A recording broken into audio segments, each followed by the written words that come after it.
Imagine this for a moment.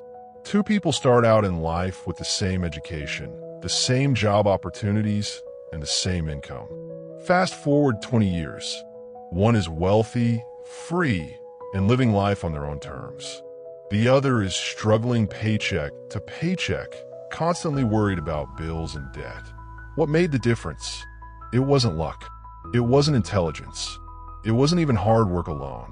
The difference lies in the mindset, the inner game of wealth. This is the central idea of T. Harv Eker's best-selling book, Secrets of the Millionaire Mind.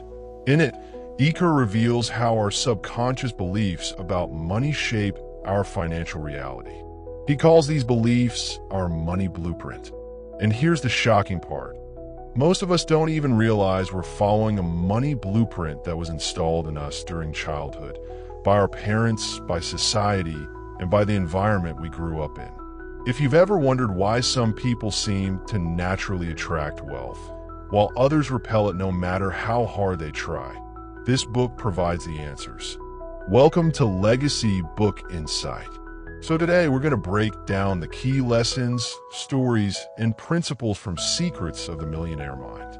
We'll explore the 17 wealth files, the contrasting beliefs and habits that separate the rich from the poor. And we'll learn how to reprogram our own minds to align with abundance and prosperity. This isn't just about making money. It's about transforming your relationship with money, upgrading your mindset, and stepping into a life of freedom and wealth. So let's dive in. Part 1, the money blueprint. Eker begins by introducing the idea of the money blueprint. Just like a house is built according to a blueprint, our financial lives are built according to the subconscious plan we carry in our minds. Think back to your childhood. Where did you hear about money? Maybe phrases like, money doesn't grow on trees. Rich people are greedy. You have to work hard for every dollar. We can't afford it. These words weren't just conversations. They became programming. They shaped how you think, feel, and act when it comes to money. Eker explains that unless we consciously change our money blueprint, we'll keep repeating the same financial patterns for life. This is why some people win the lottery and then lose it all within years, because their blueprint wasn't designed for wealth. On the other hand, wealthy people who lose everything often rebuild their fortunes quickly, because their internal blueprint is programmed for abundance. The good news is a money blueprint can be rewritten through awareness, practice, and adopting the mindset of the rich. You can upgrade your financial thermostat and create lasting wealth. Part 2, the 17 wealth files. Now let's get into the heart of the book, the wealth files. Eker describes 17 distinctions between how rich people think and how poor or middle-class people think. He says, if you want to create wealth, you need to adopt the way rich people think. For each wealth file, he contrasts the mindset of the rich with the mindset of the poor, and then explains how to shift from one to the other. Let's break them down one by one. Wealth file number 1. Rich people believe, I create my life. Poor people believe, life happens to me. This is about personal responsibility. Wealthy people take ownership of their results. They don't blame the economy, their job, or bad luck. Instead, they ask, how did I create this? What can I do to change it?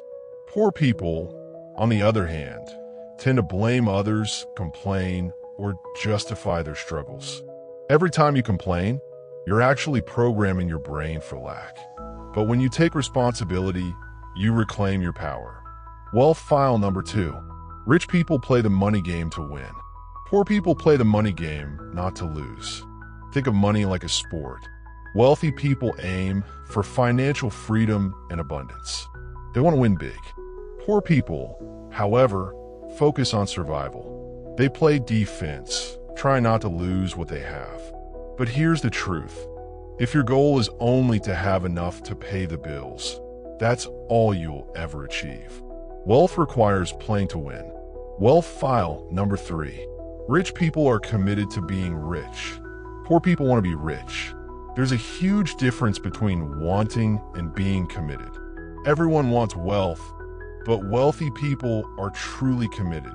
They make decisions, take consistent action, and stick to their goals even when it's uncomfortable. Poor people often have excuses like, "I'd love to be rich if only it were easier." But commitment means doing whatever it takes for as long as it takes. Wealth file number 4. Rich people think big. Poor people think small. The rich understand that impact equals income. By thinking bigger, serving more people, solving larger problems, they open themselves to greater wealth. Poor people limit their thinking, focusing only on themselves or immediate needs. Ask yourself, am I thinking small, or am I thinking at the level of true wealth? Wealth file number 5. Rich people focus on opportunities. Poor people focus on obstacles. Both groups face challenges. The difference is, rich people see opportunities within those challenges. They ask, what can I learn? Where's the hidden chance here? Poor people, however, get stuck on why it won't work. Their attention is consumed by fear. Remember, where attention goes, energy flows. Wealth file number 6. Rich people admire other rich and successful people. Poor people resent rich and successful people. If you secretly resent the wealthy, you'll never become wealthy yourself because you can't become what you despise. Rich people celebrate success. They see role models as inspiration. Poor people criticize and judge, which only pushes wealth further away. So ask yourself, when you see a luxury car drive by, do you think, wow, good for them, or must be nice, probably crooked money? Your reaction reveals your wealth blueprint. Wealth file number 7. Rich people associate with positive, successful people. Poor people associate with negative or unsuccessful people. Your environment shapes you. If you surround yourself with complainers and pessimists, you'll absorb their energy. Wealthy people intentionally build networks of uplifting, forward-thinking people. They spend time with those who inspire them to rise higher. Wealth file number 8. Rich people are willing to promote themselves and their value. Poor people think negatively about selling and promotion. Money flows to those who provide value and are not afraid to share it. Poor people think selling is manipulative. Rich people see selling as service. They know that if you truly believe in your product, idea, or skills, sharing it is helping others. Promotion is not arrogance, it's confidence. Wealth file number 9. Rich people are bigger than their problems. Poor people are smaller than their problems.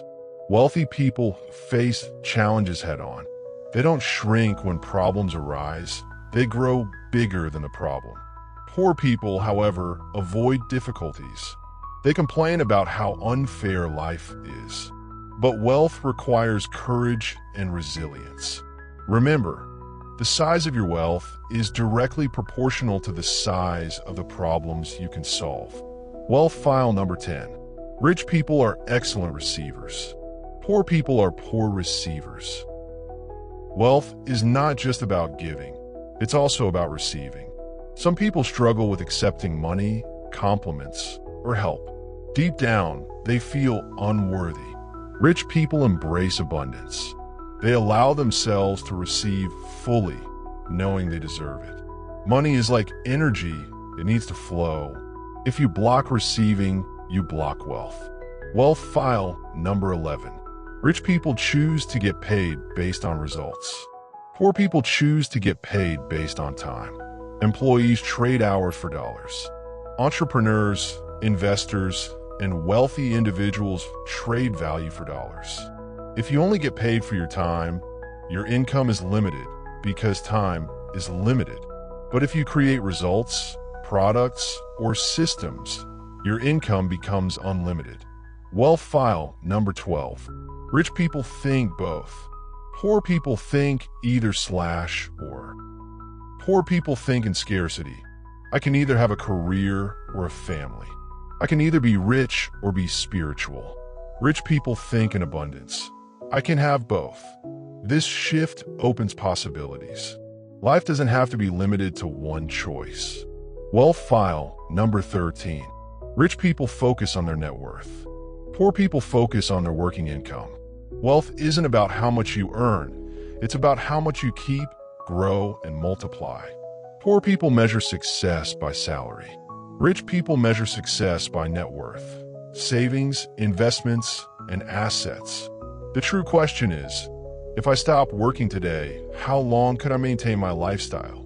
Wealth file number 14. Rich people manage their money well. Poor people mismanage their money well. Money management is crucial. Wealthy people track income, expenses, and investments. They budget and allocate money to savings, investing, and giving. Poor people often avoid looking at their finances, hoping problems will disappear. But remember, what you manage, you master. Wealth file number 15. Rich people have their money work for them. Poor people work hard for their money. Wealthy people leverage money. They invest in assets, stocks, real estate, businesses that generate income even while they sleep. Poor people only rely on their jobs. Their money doesn't work, it just gets spent. Financial freedom comes when your money earns more than you do. Wealth file number 16. Rich people act in spite of fear. Poor people let fear stop them. Fear never disappears. The wealthy feel fear too, but they act anyway. Poor people wait until they're not scared to take action. That day never comes. Courage isn't the absence of fear. It's moving forward despite it. Wealth file number 17. Rich people constantly learn and grow. Poor people think they already know. Wealthy people are lifelong learners. They read books, attend seminars, and seek mentors. They stay curious and open-minded. Poor people resist learning. They think, I already know that. But if you're not growing, you're shrinking. Your income rarely exceeds your personal development. Part 3. Practical applications. So how do you actually reprogram your money blueprint? Eker suggests 3 steps. Awareness. Notice your current thoughts and beliefs about money. Understanding. Recognize where they came from, often childhood conditioning. Reconditioning. Replace limiting beliefs with empowering ones. He also recommends declarations, positive statements said aloud with energy. For example, I create my life. I'm an excellent money manager. I am worthy of wealth. By repeating declarations and taking consistent action, you begin rewiring your subconscious. Remember, your external world is a reflection of your internal world. If you want to change your finances, you must first change your mindset. Secrets of the Millionaire Mind teaches us that wealth isn't just about strategies. It's about psychology. It's about aligning your inner game with abundance. If you take away one lesson from this book, let it be this.